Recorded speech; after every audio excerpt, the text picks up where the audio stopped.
was friends with one of the worst pick-me girls in high school. No joke, everything this girl said to me had me looking around for hidden cameras. I was like, this is not real life. Let's call her Tuna. Tuna was a pick-me girl, and she wasn't even popular, and honestly, I understood why. How do you have the worst of both worlds, Tuna? When I say pick-me girl, I mean pick-me girl. Like, makeup comments, trying to make me look bad in front of guys, backhanded compliments, like, she did all that and then some. It was honestly pretty comical. I've always been a confident person, so anytime, like, a girl or even a guy would make comments towards me, I was always able to just laugh it off. Anytime we were around boys, she would always try to make me feel insecure about my makeup. Like, oh my gosh, you're wearing so much makeup. I could never. Could never what, Tuna? Wear some mascara, blush, lip gloss, occasional eyeliner? She would try to gaslight me in front of guys and be like, Maggie, you gotta stop telling them you're Albanian for the attention. This girl was so good at gaslighting that even I started to question where I was from. I was like, does somebody have my birth certificate? Like, I gotta double check. One comment I still remember to this day is, your outfit's really cute, but you don't need to spend that much time planning it. You guys see what I mean? Like, it was comical. I just took the first part of that compliment and left the rest. I wasn't even gonna try it. One time we were in the hallway and there was like a bunch of people around, and especially a lot of guys. You know, these girls come alive when there's guys around. And she like points to me, like to my pants, and she's like, oh my god, Maggie, like your lady cycle is showing through your pants. Like, literally screams it. And of course I get like very shy and embarrassed because like my freaking period's showing. And then she goes, oh wait, actually never mind, sorry. Even if it was a mistake, like you genuinely thought it was my period and it wasn't, why would you scream that? She was howling. She was like, oh my god, your period! Tuna, you could have pulled me aside. I know exactly what you guys are thinking. Maggie, like, why would you not cut her off after the first comment? And you're right, but like, I wanted to give her the benefit of the doubt, and to be completely honest, I thought she was kidding. With like the stuff she was saying, there was no way she was being serious, but she was. And I eventually did cut her off. We were only friends for like 2 months. 2 months too long, honestly. I remember when I confronted her about all this towards the end of our friendship, and I was like, dude, like those comments are not cool. I don't appreciate it. Friends don't talk to each other like that. And she like completely denied all of it. She was like, oh, no. Like, I didn't mean those comments seriously. I just wanted to keep you humble so you didn't get too off the tracks.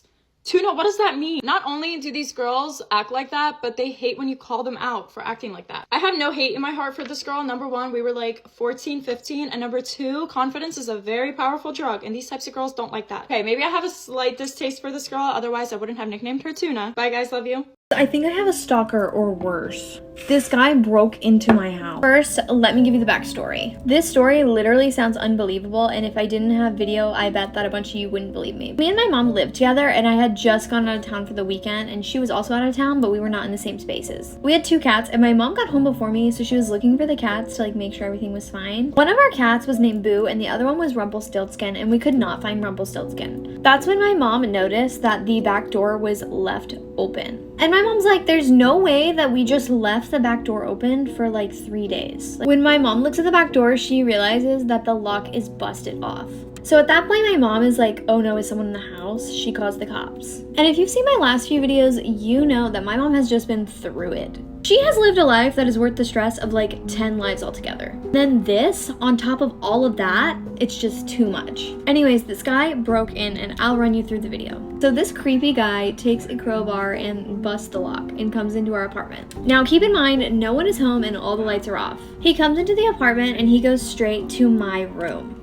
And these are not apartments that like all have the same layout or something like that. Like, they're all different. He maneuvers in the dark and goes straight to my room. Like, he knew where he was going. He's in my room for a few minutes, and then he goes outside and gets a flashlight. And we're out of time, so you're gonna have to go to part 2. I think I have a stalker, part 2. If you missed part 1, you'll have to go back and watch that first. I was in the middle of running you through the video when the last video ended, so let's get back to that. When I tell you this man was straight up caught in 4K, so after he goes back outside to get a flashlight, he comes in and goes directly to my mother's room. He was in there for like a fat minute. And it's crazy because my mom had all sorts of things laying around. I'm talking iPads, cash, jewelry, all sorts of things. This is the look I'm doing while I'm telling you this story. But he didn't steal anything worth value. The only thing that we could tell he stole was a bra. So then my mom came home and noticed the door was open, and that's where we get to the cops. And by the way, the only reason my mom realized the door was open was because our cat was missing. When the cops got there, they checked out the footage and they immediately went to my room. They noticed that the vent looked like it was tampered with. They don't think that this is the first time this guy was messing with the girls' vents. They also don't think that this is the first time this man was in my apartment. The police believe that this man had actually put a camera in my vents. The man had come back to my apartment to collect the footage that he was recording of of me on the camera. The police said that he could be recording me 24/7 and that he could even be live streaming it to the dark web. One of them even said that he might have been there that night for some darker reasons.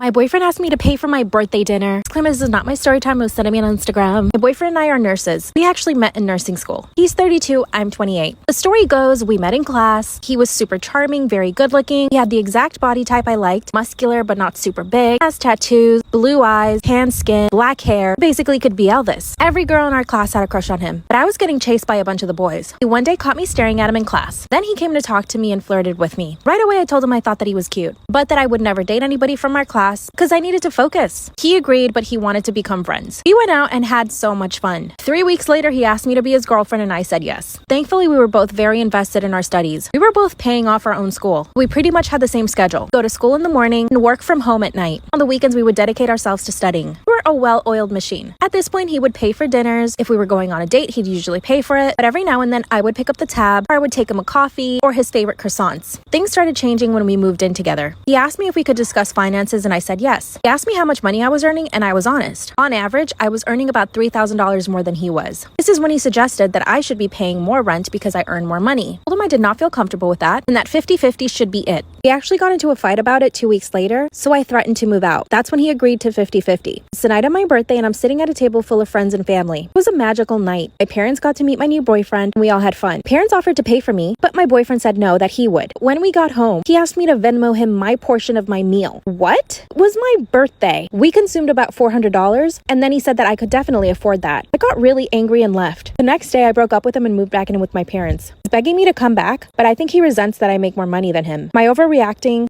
This video is for my downstairs neighbor. If you're not my downstairs neighbor, keep scrolling. I'll preface this by saying I have no idea who my downstairs neighbor is. I've never met them, but I think we may have beef. I live alone and I haven't had too many visitors yet. You know, like my boyfriend's been here, my brother's been here, my parents have been here, but it's always at like separate times. It's not like I'm having like big gatherings and I'm being loud and obnoxious, right? I feel like I've been very quiet for the most part because, you know, it's just me. I'm very conscious. Like I do not want them to hate me. Today my coffee table got delivered and my brother came over to help me build it, aka he built the entire thing because I'm sick of building things. And during one step of the process, there was probably 2 minutes where he had to hammer these little like plastic pieces into the bottom of the coffee table. I'm telling you, it did not last more than 2 minutes. Tell me why this person starts pounding on the ceiling. Like they were fake hammering on their ceiling so that I could hear it. I'm pretty sure my ceilings are like 20 feet tall. I don't know the actual dimensions, but it's pretty high, right? I believe the floors below me have shorter ceilings, but I still think they're pretty high. All I'm trying to get at is that person had to have gotten out like a broom or a mop and start like literally, I was like, I get it. If I was being super loud or like the hammering lasted for like an hour, or if it was really early in the morning or late at night, you're trying to sleep. It was at like 5 p.m. Like, let me build my coffee table. And it lasted 2 minutes. I don't know, I feel bad because I hope that I haven't been loud, but I know that I have not been loud. It is the first time that I've been loud because we had to hammer something to build something. I just don't want beef with them because I,